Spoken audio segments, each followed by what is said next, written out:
right, Ryan, let's get down to the nuts and bolts of what's going to go into that, let's call it a beginner's garden. What do you recommend? Yeah, beginner gardening is definitely easier starting with plants than starting with seed.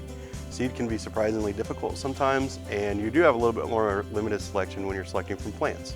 We'll have things like squash or zucchini, tomatoes, peppers, kind of the common things you might think of when you think of a garden. In the plant form that are easier to, and you've already got it sprouted and up, you just find the right spot for it and maintain it. And those are some of the easier ones to start with. So especially beginner gardening, those are a good way to go. What should I start from seed, direct sow, going right into the ground, versus what is better to buy as a plant? Yeah, so there's quite a few things that you would start from seed. Things like green beans are probably one of the more common ones. A lot of people start from seed, or peas. Peas are another good one. Things that you row a lot of the time, so things like carrots, radishes, those are easier to start from seed, and those are ones that you would do so.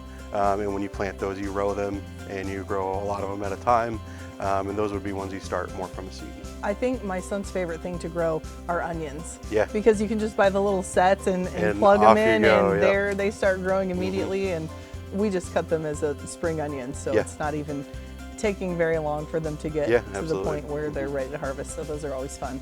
All right, if I want to take, go next level, get a little more advanced, or I want those earlier season cole crops in my garden, the broccolis and cauliflower, that type of thing. Cabbage, yeah. Yeah, what would be, the next step in getting some of those in there? So those are ones that are going to do better in cooler weather, and when we get really hot, you're unable to grow your broccoli and such. So you can plant those earlier in your garden, like right now or early April, get your yields out of them early, and then move on once we get later into May, doing things like the green beans or doing your tomatoes or your squash, those type of things in those areas. So starting them a little bit earlier in your garden where you have some room before you've started planting your other stuff. And there are a lot of options for that right now. You mentioned cabbage, cauliflower, Brussels sprouts, broccoli, all those greens like you think of like that, lettuce right now, spinach, those are really good to grow. So nice early cool season crops that you can essentially harvest and plant right back in with the next layer, and save a little space in the garden. Instead of using it just from May to August, use it earlier in late March and April, and also later in September and October even, growing those things early in the year and those really late in the year.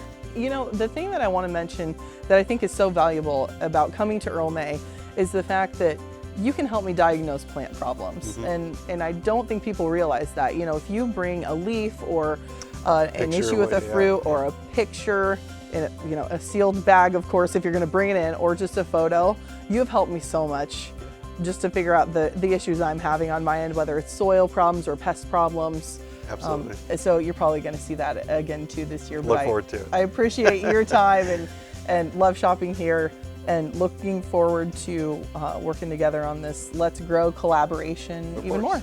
All right. Yeah. Well, everybody, Iowa Food and Family Project friends, my name is Kristen Clark for Let's Grow with Earl May Garden Centers. Thank you so much, and I look forward to seeing what you are going to grow in your gardens this year.